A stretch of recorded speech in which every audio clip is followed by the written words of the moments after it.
செங்கோட்டையன் செய்தியாளர்களை சந்தித்து வருகிறார். அதனை பார்க்கலாம்.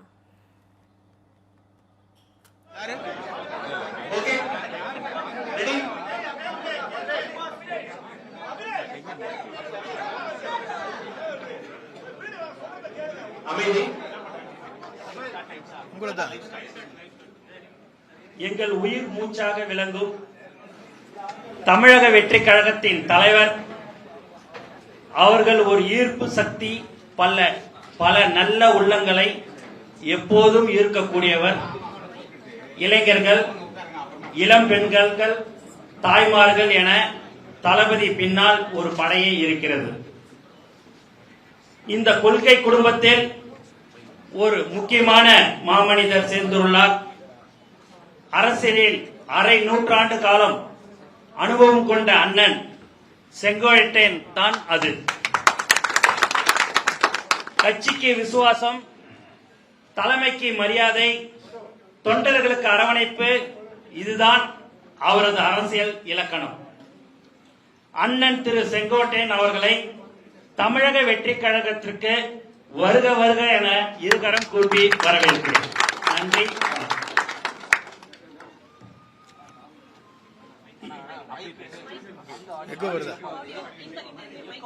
இதெல்லாம் பேசணும். ஓகே,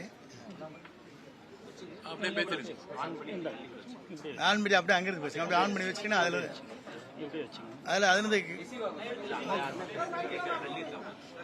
மைக் வச்சா சரியா வராதோ? இல்ல அங்க கேளுங்க, எப்படி கரெக்டானு கேட்டுங்க. நான் பேசிடுறேன், அவங்க சொல்றேன், அவங்க பேசுறதுக்காக சொல்றேன். நீங்க பேசுங்க, தப்பு இல்லை. அவங்க தானே பேச போறாங்க, வெல்கம் பண்றது. அனைவருக்கும் வணக்கம்.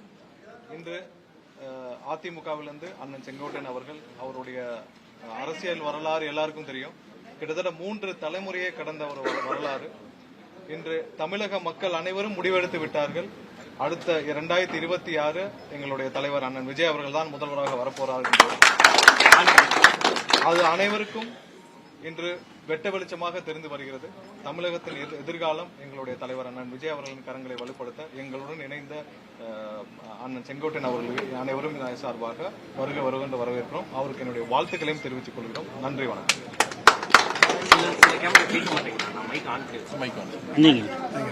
நீங்க பேசுறீங்க சார், கொஞ்சம் தள்ளி வச்சுக்கோங்க. ஓகே. அனைவருக்கும் வணக்கம். கேட்கலங்க, கேட்கல. எடுத்தே பேசு. கேக்குதா? இல்ல, கொஞ்சம் அது என்டிஆர் கேட்கலங்க. எடுத்தே பேசு. கொஞ்சம்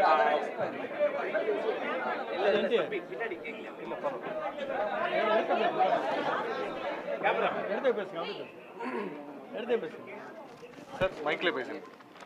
அனைவருக்கும் வணக்கம். இன்றைய தினம் தமிழக வெற்றி கழகத்தின் அரசியல் வரலாற்றில் ஒரு மிக முக்கியமான நாள். பார்த்தீங்கன்னா, கட்சி ஆரம்பித்து இவ்வளோ மக்கள் ஆதரவுடன் தமிழக வெற்றி கழகம் வளர்ந்து வரும் சூழ்நிலையில் மேலும் கழகத்திற்கு வலு சேர்க்கும் விதமாக அரை நூற்றாண்டு அரசியல் அனுபவம் பெற்ற 9 முறை எம்எல்ஏவாக மக்களால் தேர்ந்தெடுக்கப்பட்டு மக்கள் பணியாற்றிய ஒட்டுமொத்த தமிழ் மக்களின் அன்பையும் நம்பிக்கையும் பெற்ற தலைவர் அண்ணன் திரு செங்கோட்டையன் அவர்கள் இன்று தமிழக வெற்றி கழகத்தில் இணைந்திருக்கிறார். இது மகிழ்ச்சியான தருணம், பெருமையான தருணம். தமிழக வெற்றி கழகத்திற்கு மட்டுமல்ல, ஒட்டுமொத்த தமிழக மக்களுக்குமே ஒரு புதிய பாதையை இன்றைய தினம் வகுத்திருக்கிறது என்று சொன்னால் அது மிகையாகாது.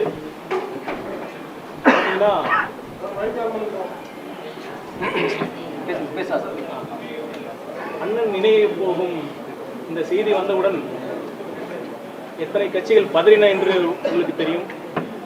அவர்களுக்கு நன்றாக தெரிந்துவிட்டது இன்றைய மக்கள் ஆதரவு யார் பக்கம் இருக்கிறது என்று. அதன் ஒரே ஒரு சிறு வெளிப்பாடு தான் அண்ணன் அவர்கள் இன்று தமிழக வெற்றி கழகத்திற்கு இணைந்திருப்பது. நிச்சயமாக என்னால் உறுதியிட்டு சொல்ல முடியும், மக்கள் இன்றைய இருக்கும் ஆதரவை விட இன்னும் பல மடங்கு தமிழக வெற்றி கழகம் ஆதரவு பெற்று அடுத்த ஆண்டு வரப்போகும் தேர்தலில் தமிழக வெற்றி கழகம் அமோக வெற்றி பெற்று எங்கள் தலைவர் அவர்கள் முதலமைச்சராக ஆட்சியில் அமர்ந்து சிறப்பான ஒரு மக்களாட்சியை வழங்குவார். அதற்கு அண்ணன் திரு செங்கோட்டையன் அவர்கள் உறுதுணையாக இருப்பார் என்ற நம்பிக்கையுடன் அவரை வருக வருக என்று வரவேற்று அமர்கிறேன். நன்றி, வணக்கம்.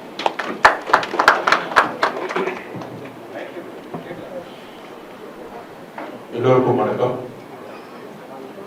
வரலாறு திரும்புகிறது. மீண்டும் சொல்கிறோம், வரலாறு திரும்புகிறது. தன்னுடைய 22 வயதில் ஒரு முடிவு எடுத்தார். 1972 கட்சியில சேர்ந்து 1976 எம்எல்ஏ ஆகி அண்ணனுடைய வாழ்க்கையில 2 மிகப்பெரிய முடிவுகள் மிகப்பெரிய சரித்திரத்தை உருவாக்கி இருக்கு. அதுல ஒண்ணு 72 புரட்சி தலைவரோட இணைந்து 76 எம்எல்ஏ ஆகி 77 ஒரு மிகப்பெரிய வரலாற்றை புரட்சி தலைவர் உருவாக்கினார் ஒரு தீய சக்திக்கு எதிராக. அதுக்கப்புறம் 1989 மீண்டும் ஒரு குழப்பங்கள் தமிழ்நாட்டில் உருவாகிய பொழுது அப்பொழுதும் அண்ணன் எடுத்த முடிவுதான் ஒரு புதிய வரலாற்றை உருவாக்கியது. அன்றைக்கு புரட்சி தலைவி அம்மாவுடன் சேர்ந்தார். 3வது முறையாக வாழ்க்கையில் 2025 ஒரு புதிய வரலாற்றை உருவாக்க தமிழக வெற்றி கழகத்தில் இணைத்து ஒரு புதிய வரலாற்றை உருவாக்க 2026 தமிழக வெற்றி கழகத்தின் முதல்வர் நம்முடைய தலைவர் விஜய் அவர்களை முதல்வராக்க அடுத்த ஒரு வரலாற்றை உருவாக்கி வரலாற்றை உருவாக்க இன்றைய தினம் ஒரு முடிவு எடுக்கப்பட்டுள்ளது. அண்ணனை பத்தி எல்லாருக்கும் தெரியும், தமிழ்நாடு முழுவதும் இந்தியா முழுவதும் தெரியும். அதனாலதான் நேற்று இருந்து பார்த்திருப்பீங்க, தேசிய கட்சிகள் இருந்து ஆளுங்கட்சி வரைக்கும் அண்ணன் பின்னாடி ஃபுல்லா இருந்துட்டே இருந்தாங்க. ஆனா அவருடைய பொதுவா தமிழக வெற்றி கழகம் இன்றைக்கு இருக்கக்கூடிய மக்களுடைய ஆதரவு உங்களுக்கு தெரிஞ்சது. மொத்தமே 6 மாவட்டம் போகும்போது ஒவ்வொரு மாவட்டத்துக்கும் 1 லட்சத்துக்கும் மேற்பட்ட மக்கள் வந்து எந்த அளவுக்கு ஆர்கானிக்கா வந்தாங்கன்னு தெரியும். அண்ணன் கூட பேசிட்டு இருக்கும்போது சொன்னாரு, தமிழக வெற்றி கழகத்துக்கு கிட்டத்தட்ட 28% கிராஸ் ஆயிடுச்சு, இன்னும் ஒரு 10% ஒர்க் பண்ணா போதும். இளைஞர்கள் ஃபுல்லா இருக்கிறாங்க. இந்த 40 வயசுக்கு மேல இருக்கவங்க எல்லாம் 18 வயசுல இருந்து 75 வயசு வரைக்கும் 90 வயசு வரைக்கும் நம்ம இங்கோட்டு ஒரு பயணத்தை உருவாக்குவோம் அண்ணன்ங்கிறது வந்து உள்ள பேசிட்டு இருந்தாரு. அந்த அளவுக்கு 55 வருஷமா உண்மையாகவும் நேர்மையாகவும் ஒரு கட்சியில் இருந்து வெற்றியும் தோல்வியும் இழப்புகளிலும் கூட இருந்த, வெற்றி மட்டும் இல்ல பல்வேறு இழப்புகளிலும் அண்ணன் வந்து அந்த தலைமைகளோடு இருந்து மிகப்பெரிய ஒரு அனுபவம். தமிழக வெற்றி கழகத்துல இளைஞர்களுக்கு வந்து ஒரு மிகப்பெரிய வேகம் இருக்கு எங்களுக்கு. அது அனுபவத்தோட அண்ணன் வந்திருக்கிறாரு.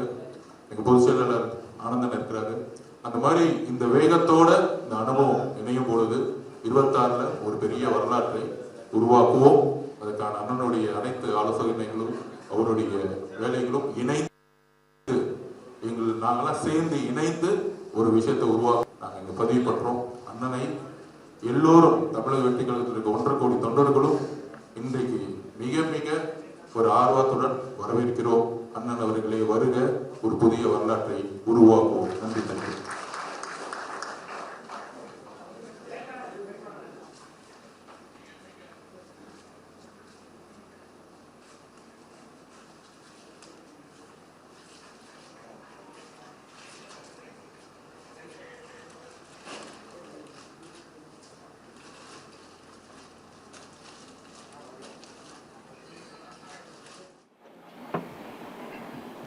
பத்திரிகை நண்பர்கள், தொலைக்காட்சி நண்பர்களுக்கு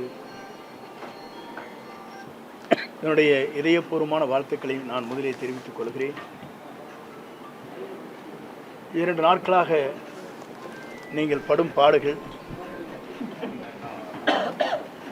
எவ்வளவு கஷ்டத்தோடு உங்கள் பயணங்களை மேற்கொண்டிருக்கிறீர்கள் என்பதை நான் கண்கூடாக பார்த்தேன். எவ்வளவு இடர்பாடுகளுக்கு இடையில் என்னை பின்தொடர்ந்து வருவது எவ்வளவு கடினம் என்பதையும் தெரிந்து என்னை பல வகையிலே துரத்தி நீங்கள் பிடித்தீர்கள் என்பது எனக்கு தெரியும். அப்படி உழைக்கக்கூடியவர் நீங்கள். உங்களுக்கு வாழ்த்து சொல்வது மட்டுமல்ல, நீங்கள் எல்லோரும் நீண்ட நாட்கள் இறைவனர்களால் எல்லா சிறப்புகளும் பெற வேண்டும் என்ற வாழ்த்துக்களை நான் முதலில் தெரிவித்துக் கொள்கிறேன். தொலைக்காட்சியிலே பணியாற்றுகிற நண்பர்கள், அதேபோல பத்திரிகை நண்பர்கள், ஊடகங்கள் அனைத்துமே ஒவ்வொருவருக்கொரு போட்டி போட்டுக்கொண்டு கடுமையாக உழைத்து அவர் பணியாற்றுகிற அந்த நிறுவனத்திற்கு நற்பெயரை இன்று அனைத்து இந்திய அண்ணா திராவிட முன்னேற்றக் கழகத்தில் புரட்சித் தலைவரால் நான் அடையாளம் காட்டப்பட்டவன். 1972 இந்த இயக்கம் துவங்குகிற போது தலைவருக்கு பின்னாலே அணிவகுக்கின்ற தொண்டர்களில் நானும் ஒருவன். புரட்சித் தலைவரால் ஈர்க்கப்பட்டு 75 பொதுக்குழு கோவையிலே பிரசிடென்ட் ஹாலில் நடைபெறுகிற போது அதற்கு முழு பொறுப்பையும் அண்ணன் அரங்கநாயகம் மணிமாறன் என்னிடத்திலே ஒப்படைத்தார்கள். அந்த பணிகளை தலைவர் பாராட்டுகின்ற அளவிற்கு அந்த பணிகளை நாங்கள் முடித்து அவர் இருக்கின்ற சத்யா ஸ்டுடியோவிலே சந்திக்கின்ற போது அவர் என்னை கட்டிப்பிடித்து தழுவி, ஒரு இளைஞராக இருக்கிற நீங்கள் இந்த பணிகளை ஆற்றியிருக்கிறீர்கள், நான் பாராட்டுகிறேன் என்று பாராட்டினார். அப்போதெல்லாம் எதிர்க்கட்சியை சார்ந்தவர்கள் சொன்னார்கள், இந்த கட்சி 100 நாட்கள் கூட நடக்காது, 100 நாட்களிலே 100 நாள் படம் என்று சொல்வார்களே அதை போல மறைந்துவிடும் என்று சொன்னார். ஆனால் பேரறிஞர் அண்ணா அவர்களால் பாராட்டப்பட்டவர். அண்ணா அவர் சொல்கிற போது, இந்த இயக்கம் இன்றைக்கு வெற்றி பெற்று இருக்கிறது, என்னை நீங்கள் காண வந்திருக்கிறீர்கள் நான் முதலமைச்சர் என்ற முறையில் என்று சொல்லி, என்னை வெற்றி பெற்றவர் குண்டடி விட்டு கிடக்கிறார், அவரை பார்த்து விட்டு வாருங்கள் என்று அண்ணாவால் அடையாளப்பட்டமல்ல பாராட்டுதலை பெற்றவர் புரட்சித் தலைவர். அவர் தன்னுடைய காலத்திலிருந்து அவருடைய பணிகள் என்பது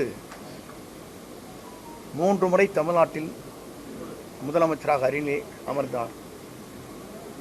10,000 மைலுக்கு அப்பாலே சிகிச்சை பெறுகிற போது, தமிழ்நாட்டிலே கால் வைக்கிற போது அவர்தான் தமிழ்நாட்டின் நிரந்தர முதலமைச்சர் என்ற வரலாற்றை படைத்தார். அந்த தலைவர் மறைந்ததற்கு பிறகு இயக்கம் 2 கூறுகளாக போகிற போதுதான் 1987 புரட்சித் தலைவர் அம்மாவுடைய வழியிலே நான் பயணத்தை மேற்கொண்டேன். புரட்சித் தலைவர் அம்மா அவர்களும் அவருடைய சுற்றுப்பயணமாக இருந்தாலும் சரி, பல்வேறு ஆலோசனைகள் கேட்கின்ற போது பல்வேறு நண்பர்களோடு நானும் இணைந்து அந்த பணிகளை நான் மேற்கொண்டிருக்கிறேன். புரட்சித் தலைவரால் பாராட்டுதலை பெற்றிருக்கிறேன். எம்மையுமே தன்னுடைய தலையிலே விழுகிறது என்றாலும் கூட சறுக்காமல் வழுக்காமல் இந்த இயக்கத்திற்காகவும் எனக்காகவும் தன்னை அர்ப்பணித்தவர் என்று ஒரு பெரிய கேசட்டை உங்களுக்கு தெரியும். என்னுடைய திருமணத்திலே மட்டுமல்ல, திருச்சியில் நடைபெற்ற நிகழ்ச்சியில் கூட அந்த அளவுக்கு பாராட்டினார். ஆனால் இன்றைக்கு இருக்கிற நிலைகள் வேறு. இன்றைக்கு நான் அதை சொல்வதற்கு காரணம், புரட்சித் தலைவர் அம்மா மறைவுக்கு பிறகு ஆட்சி நடத்தினோம். நடத்தியதற்கு பிறகு காலச்சூழல்களில் பல்வேறு கூறுகளாக 3 கூறுகளாக இயக்கம் பிரிந்தது. நாங்கள் அனைவரும் ஒன்றாக இணைய வேண்டும் என்ற நோக்கத்தோடு தான் நாங்கள் எல்லோரும் அந்த கருத்துக்களை வலியுறுத்தினோம். ஆனால் அந்த கருத்துக்கள் பரிமாறப்பட்டதை தவிர செயல்படுத்த இயலவில்லை. ஆகவேதான் இன்றைய சூழ்நிலையில் ஒரே ஒரு கருத்தை நான் சொல்ல விரும்புகிறேன். நான் என்று ஒருவன் நினைத்தால் ஆண்டவன் தான் என்று கண்டித்து விடுவார், பார்த்து கொள்வார். ஆண்டவன் தான் என்று பார்த்து கொள்வார். இதுதான் இன்றைய சூழ்நிலை. இறைவன் எல்லோருக்கும் மேலே இருக்கிறார். இறைவன் நம்மை கண்காணித்துக் கொண்டிருக்கிறார். ஆகவேதான் அந்த அடிப்படையில் என்னுடைய பயணங்களை மேற்கொள்கிற போது முதலில் பொறுப்புகளை எடுத்தார்கள். எல்லோரும் ஒருங்கிணைக்கப்பட வேண்டும் என்று நான் தேவர் ஜெயந்திக்கு சென்று எல்லோருடையும் பேச வேண்டும் என்ற நோக்கத்தோடு தான் அந்த நிகழ்ச்சிக்கு நான் சென்று திரும்பி 2 நாட்களுக்குள்ளேயே உறுப்பினர் பதவி கூட எடுத்து விட்டார். 50 ஆண்டு கால வரலாற்றில் இந்த இயக்கத்திற்காக ஏற்றத்தாழ்வுகளை சந்தித்த எனக்கு கிடைத்த பரிசுதான் உறுப்பினர் பதவி கூட எடுக்கப்பட்டிருக்கிற நிலை இருக்கிறது. என்னோடு மட்டுமல்ல, என்னை சார்ந்தவர்களும் அந்த பதவிகளை எடுத்தார். அதோடு அவர் நின்று விடவில்லை. மகேஷ் என்பவர் அவருடைய தந்தை மாமன் ஒரு விபத்திலே இறந்து விட்டார். காங்கேயத்திற்கு அருகாமையில் அவருடைய இல்லத்திற்கு சென்ற துக்கத்தை விசாரித்தவுடன் நீ ஏன் அனுமதித்தார் அவரை என்று அடிப்படை உறுப்பிலிருந்து அவர் நீக்கப்பட்டார்.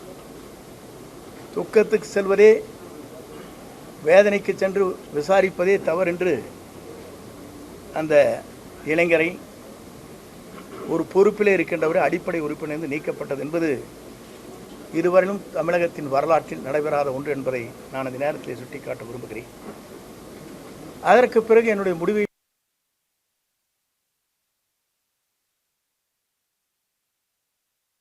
மேற்கொண்டுதான் இதுவரையிலும் தமிழகத்தின் வரலாற்றில் நடைபெறாத ஒன்று என்பதை நான் அந்த நேரத்தில் சுட்டிக்காட்ட விரும்புகிறேன். அதற்கு பிறகு என்னுடைய முடிவை பொறுத்தவரையிலும் இன்றைக்கு தெளிவான முடிவுகளை மேற்கொண்டுதான் நேற்றைய தினம் சட்டமன்ற உறுப்பினருடைய பதவியை ராஜினாமா செய்துவிட்டு இன்றைக்கு கழகத்திலே, தமிழக வெற்றி கழகத்தில் நான் இணைந்திருக்கிறேன். ஏன் இங்கே இணைந்தார்கள் என்ற ஒரு கேள்வி கூட கேட்கக்கூடும். இதற்கு காரணங்கள் இருக்கிறது. இன்று திமுக வேறல்ல, அண்ணா திமுக வேறு என்பது அல்ல, உங்களுக்கு தெரியாத ஒன்றல்ல. இரண்டும் ஒன்றாக இணைந்துதான் பயணங்களை மேற்கொண்டு வருகிறார் என்பதை நாடு அறிந்து கொண்ட ஒன்றாக இருக்கிறது. இதை ஊடக நண்பர்களுக்கு நன்றாக தெரியும். ஏனென்று சொன்னால், நாட்டில் நடைபெறுகிற நிகழ்ச்சி தேர்தல் களத்தில் இருக்கின்ற போது ஆளுநரிடத்திலே கொடுக்கப்பட்ட மனு, அதற்கு பிறகு நாங்கள் என்ன நடவடிக்கை மேற்கொள்கிறோம் என்று சொன்னதோடு சரி, அதற்கு பிறகு அவங்களுடைய பயணங்கள் எப்படி இருக்கிறது, எப்படி நடைபெறுகிறது என்பதை பத்திரிகை நண்பர்களுக்கோ மக்களுக்கோ நான் சொல்ல தேவையில்லை. ஆனால் என்னுடைய பயணத்தை பொறுத்தவரையிலும் ஒரு தூய்மையான ஆட்சி தமிழகத்திலே மலர்வதற்கு வெற்றி கழகம், இன்றைக்கு தமிழக வெற்றி கழகம் இளவல் நம்முடைய வெற்றி பயணத்தை மேற்கொண்டிருக்கிற விஜய் அவர்கள் ஒரு மாபெரும் இயக்கத்தை உருவாக்கி மக்கள் மனதிலே இடம்பெற்றிருக்கிறார். இங்கே வந்த பத்திரிகை நண்பர்களே அவருடைய குழந்தைகளை கேட்டால் சொல்லும். பள்ளிக்கு செல்கிற குழந்தையாக இருந்தாலும், கல்லூரிக்கு செல்கிற குழந்தையாக இருந்தாலும் கூட, அப்பா அம்மா இந்த முறை அவருக்கு ஓட்டலைகள் என்று கேட்கின்ற நிலை தமிழ்நாட்டிலே பல்வேறு இடங்களிலே பல்வேறு செய்திகள் வந்து கொண்டிருக்கிற நிலை என்னிடத்திலே சொல்லியிருக்கிறார். என்ன காரணம்? ஒரு மாற்றம் தமிழகத்திலே வேண்டும். தமிழகத்திலே ஒரு புதிய மாற்றத்தை உருவாக்கப்பட வேண்டும். தமிழகத்திலே இவர்கள் மட்டும்தான் ஆள வேண்டுமா? ஏன் ஒருவர் மற்றவர் நல்ல புனித ஆட்சியை நடத்துவதற்கு, ஒரு தூய்மையான ஆட்சியை நடத்துவதற்கு ஒருவர் தேவை என்ற எண்ணம் மக்கள் மனதிலே நிறைந்திருக்கிறது என்பதுதான் இந்த தமிழகம் வெற்றி கழகம் இன்றைக்கு பயணத்தை மேற்கொள்கிற போது அது வெற்றி பயணமாக நடைபெற்று கொண்டிருக்கிறது. குறிப்பாக இதை நான் சொல்வதற்கு காரணம், எல்லா நாடுகளிலும் எல்லா மாநிலங்களிலும் பல்வேறு மாற்றங்கள் உருவாகி கொண்டிருக்கிறது. டெல்லியை எடுத்துக்கொண்டாலும் கூட 2 கட்சிகள் தான் பெரிய கட்சி என்கிற போது அன்றைக்கு மாற்றங்கள் உருவாக்கப்பட்டது. ஆம் ஆத்மா வந்தது, ஆம் ஆத்மா சொன்னது. அதே நேரத்தில் பஞ்சாபிலே கூட காங்கிரஸ்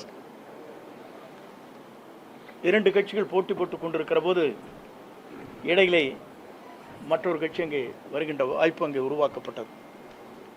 இதையெல்லாம் நான் எதற்காக சொல்லுவேன் சொன்னால், மக்கள் மாற்றத்தை விரும்புகிறார்கள். ஒரு தூய்மையான ஆட்சி தமிழகத்திலே கொண்டு வர வேண்டும், ஒரு மாற்றங்கள் தேவை என்ற நோக்கத்தோடு தான் இந்த பயணங்களை அவர் மேற்கொண்டிருக்கிறார்கள். இந்த பயணம் என்பது உங்கள் தொலைக்காட்சி நண்பர்கள் மட்டுமல்ல, மக்கள் இன்றைக்கு முழு மனதோடு வரவேற்றிருக்கிறார்கள். வரவேற்பு மட்டுமல்ல, வெற்றியை சூடுவதற்கு காத்து கொண்டிருக்கிறாள், நேரத்தை பார்த்து கொண்டுதான். ஆகவே 2026 என்பது மக்களால் வரவேற்கப்படுகிற, மக்களால் ஏற்றுக்கொள்ளப்படுகிற, மக்களால் உருவாக்கப்படுகிற ஒரு புனித ஆட்சி தமிழகத்தில் உருவாகுவதற்கு நம்முடைய வெற்றி கழகத்துடைய தலைவர் அன்பிற்கினிய இளவல் விஜய் அவர்கள் வெற்றி பெறுவார்கள்.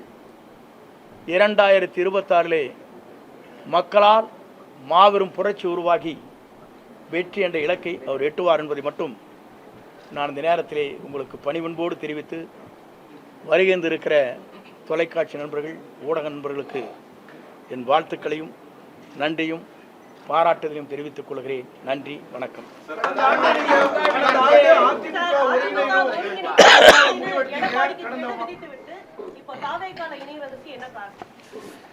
ஒருங்கிணைக்க வேண்டும் என்று கெடு விதிக்கவில்லை. நீங்கள் நன்றாக இந்த நான் பேசிய பேச்சுக்களை நீங்கள் கேட்டிருக்க வேண்டும்.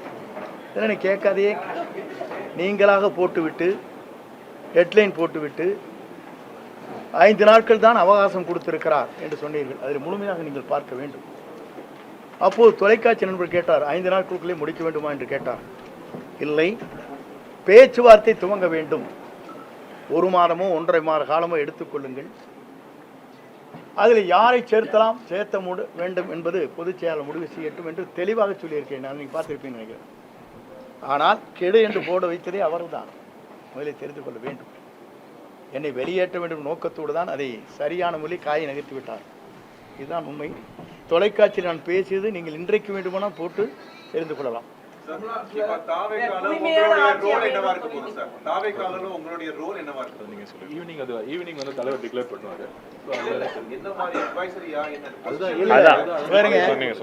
சாயங்காலம் மாலை அது அறிவிக்கப்படும்.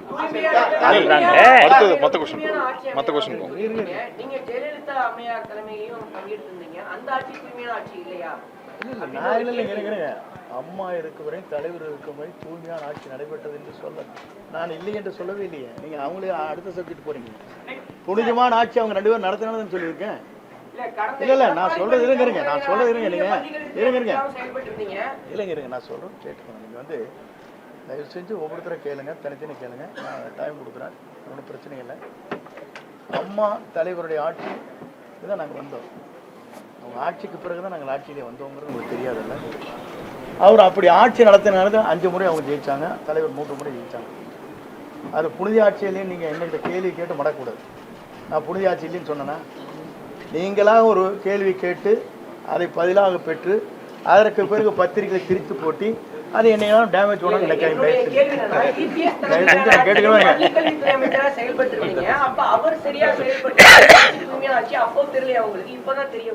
இல்லை நீங்கள் அதுக்கு முன்னாலேயே நான் ஒரே ஒரு கேள்விக்கிட்ட பதில் சொன்னேன். தூய்மையான ஆட்சி இருக்கிறதா இல்லையா என்பதற்கு கவர்னரிடத்திலே மனு கொடுத்தவர் யார்? நான் கொடுக்கல. யார் கொடுத்தா? எதிர்கட்சி கொடுத்தாங்கன்னு இல்லையா? அப்புறம் எதை கேட்குறீங்க? நீதிமன்றம் சொல்லியிருக்கு அம்மையார் ஜெயலலிதா அவர்கள் ஏவன் குற்றவாளி அப்படின்னு. அப்படி இருக்கும்போது அவரை எப்படி தமிழக வெற்றி கழகத்துல இணைச்சுக்கிட்டீங்க? ஊழல் ஆட்சி அமையும் சொன்னீங்க. அது சார் உங்களுக்கு இல்ல ஒரே ஒரு காட்சி இருங்க. நீங்க சொல்லிட்டீங்களா? நீங்க குறுக்கேள்வி கேட்கறேன், எனக்கு நல்லா தெரியும். நான் சொல்லிடுறேன் உங்களுக்கு பதில். தயவு செஞ்சு உங்களுக்கு சொல்லிடுறேன். எப்படின்னா, அம்மா மீது குற்றப்பட்டிருக்கிற குற்றச்சாட்டு வேறு, அவர் தூய்மையானவர் என்பது வழக்கு மன்றத்திலே நீங்கள் சொல்வது வேறு, அவர் நடந்து கொண்ட முறைகள் வேறு. ஒரு வழக்கை ஜோடிக்கிற போது எப்படி வேண்டுமானாலும் ஜோடிக்கலாம். உங்கள் வேலை ஜோடிக்கணும்னு நினச்சேன்னா ஒரு அரசாங்கம் நினச்சா என்ன வேணும் பண்ணிடலாம். பண்ண முடியாதா? இல்லை இல்லை இல்லை அரசியலே இருங்க நான் சொல்லிடுறேன். நான் சொல்கிறது கேட்டு முடியுங்களேண்ணா. ஒரு ஒரு செட்டன் இது பண்ணுறது யார் பேரில் வேணாலும் ஒரு எஸ்டிமேட் போடுறீங்க. யார் போடுறான்? இந்த பில்டிங்கோடைய வேல்யூ என்னென்னு போட்டால் அவங்களுக்கு வேல்யூ குறைவாக போட்டிருப்பாங்க. அவங்களுக்கு வேண்டிய நண்பர்கள் இருப்பாங்க, அவங்க வேல்யூஷன் போடுவாங்க. பிடபிள்யூ ஒரு வேல்யூஷன் என்ன போடுவாங்க உங்களுக்கு தெரியாதா? உங்கள் நண்பர் உங்களுக்கு 100 செங்கல் அனுப்பிச்சா ஒரு நண்பர், ஒரு 100 மூட்டை சிமெண்ட் அனுப்பிச்சா உங்களுக்கு அதெல்லாம் எஸ்டிமேட்டில் வருமா? ஒரு வேல்யூஷன் போடுறது பிடபிள்யூங்க. ஆனால் கன்ஸ்ட்ரக்ஷன் செய்கிறது அவங்க குறைந்த விலையில் செய்ய முடியும். இப்போ நீங்கள் நிறைய தெரியும், பிடபிள்யூங்கிறது தனிப்பட்ட முறையில் பூஸ்ட் பண்ணி ஒரு கவர்மெண்ட்டுக்கு இவ்வளோ வரை எஸ்டிமேட் போடலான்னு சொல்லுவாங்க. பார்த்துருக்கீங்களா இல்லையா? வருஷம் 10% இன்க்ரீஸ் பண்ணுவாங்க. கேள்விப்பட்டிருக்கீங்களா இல்லையா?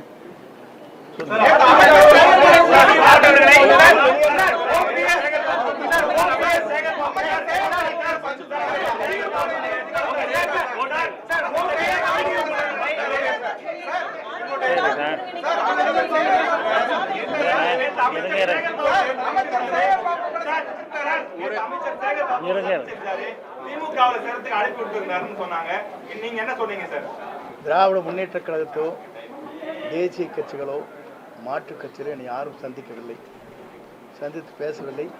உங்கள் கருத்து மட்டும்தான் பேசியதாகவும் எங்கேயாச்சும் படம் இருக்குதா காட்டுங்க. நானும் சேகர்பாபு இருங்க, சபாநாயகர் பார்த்து கரெக்டுங்க. நானும் சேகர்பாபு பேசிட்டு ஒரு படம் வந்திருக்கேன், காட்டுங்க, கண்ணு காட்டுங்க. இல்ல இல்ல காட்டுங்க, நான் சொல்லிடுறேன் பதில். நான் யாரையுமே திராவிட முன்னேற்ற கழகமோ மாற்றுக் கட்சியோ பிஜேபியோ யாருமே என்னை அணுகவில்லை.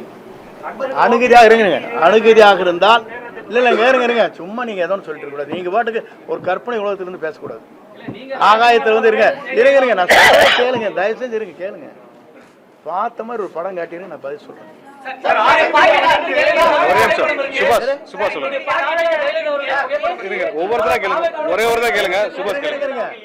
நீங்க என்ன சொல்றீங்கன்னா, இது ஜனநாயக கட்சி, யாரை வேண்டுமானாலும் தங்களுடைய விருப்பப்பட்டவரை படத்தை வைத்துக் கொள்வதில் ஆட்சேபனையே கிடையாது. நான் படத்தை வைக்காத மாத்தி போட்டோம், இன்னைக்கே மாறிட்டியே டபுள் அடிக்கிறியான்னு கேட்பேன். நான் பேசிக்கிறேன்.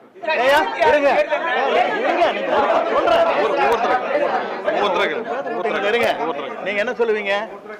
இன்னைக்கே அந்த படத்தை மாத்திருந்தா இவரெல்லாம் என்ன பெரிய தியாகி, இவர் என்ன வந்து கொள்கை பிடிப்பவர், ஒரு நிமிஷத்துக்கு ஒரு கட்சி மாறிட்டு படத்தையும் கூட மாற்றிட்டு போட்டாரும்பீங்க. இந்த வேஷ்டி கட்டினதே மாற்றின காரணமே கேஸ் போட்டாங்க பேரில், வேஷ்டி கட்டக்கூடாதுங்கிறக்காக மாற்றினேன். புரியுதுங்களா? படத்தை வச்சு கூட அவங்க சொல்லவே இல்லை. யார் படத்தை வேண்டுமானாலும் வைத்துக்கொள்ளலாம். இன்றைக்கு புரட்சித் தலைவர் படமும் அண்ணா படமும் அவருடைய வண்டியிலே எப்படி அலங்கரித்து வரப்படுகிறது, இந்த வண்டியில் எப்படி வருது நீங்க பார்த்துக்கணும்.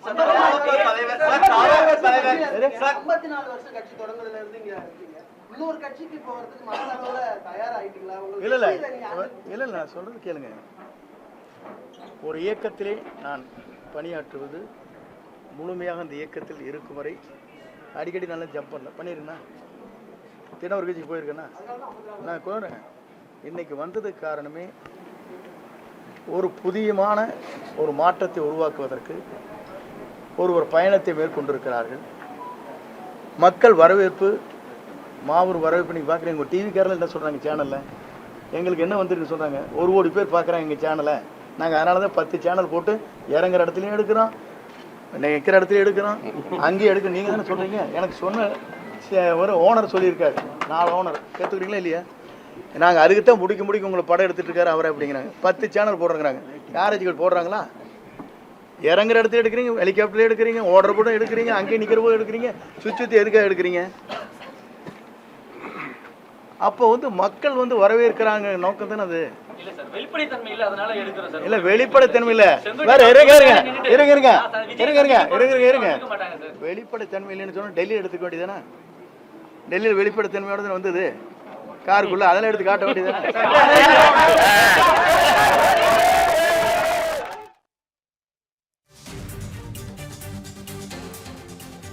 தமிழக வெற்றி கழகத்தில் இணைந்த பிறகு முன்னாள் அமைச்சர் செங்கோட்டையன் செய்தியாளர்களை சந்தித்தார். அது குறித்த நேரலை காட்சிகளை நாம் பார்த்தோம். கேள்வியாளர்கள் முன்வைத்த பல்வேறு கேள்விகளுக்கு அவர் பதிலளித்து செய்தியாளர்களை சந்தித்தார்.